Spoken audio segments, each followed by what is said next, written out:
students nationwide to walk out in gun protests.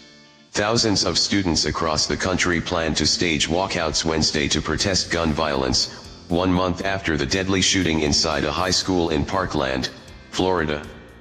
Organizers say nearly 3,000 walkouts are set in the biggest demonstration yet of the student activism that has emerged following the massacre of 17 people at Marjory Stoneman Douglas High School.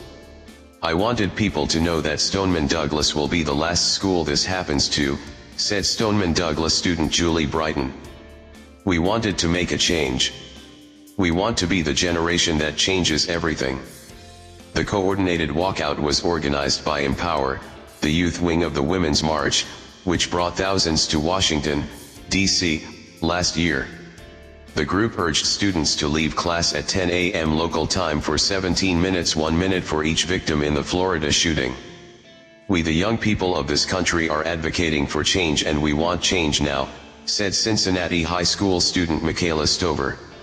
Although the group wanted students to shape protests on their own, it also offered them a list of demands for lawmakers, including a ban on assault weapons and mandatory background checks for all gun sales.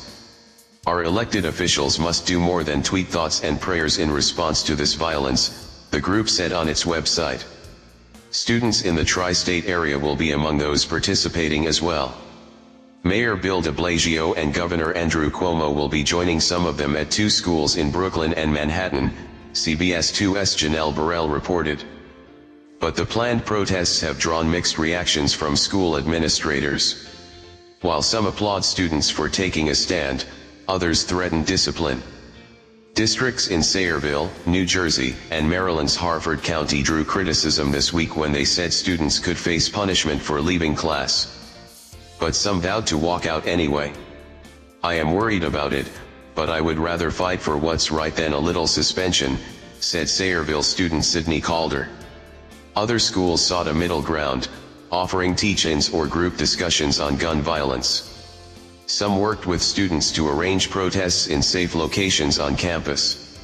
Officials at Boston Public Schools said they arranged a day of observance Wednesday with a variety of activities to provide healthy and safe opportunities for students to express their views, feelings, and concerns.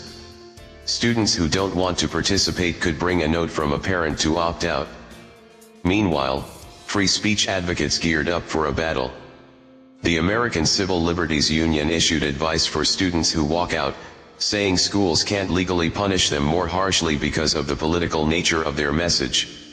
In Pennsylvania, Wisconsin, and Texas, some lawyers said they will provide free legal help to students who are punished. Wednesday's walkout is one of several protests planned for coming weeks. The March for Our Lives rally for school safety is expected to draw hundreds of thousands to the nation's capital on March 24, its organizers said. Another round of school walkouts is planned for April 20, the 19th anniversary of the Columbine High School shooting in Colorado.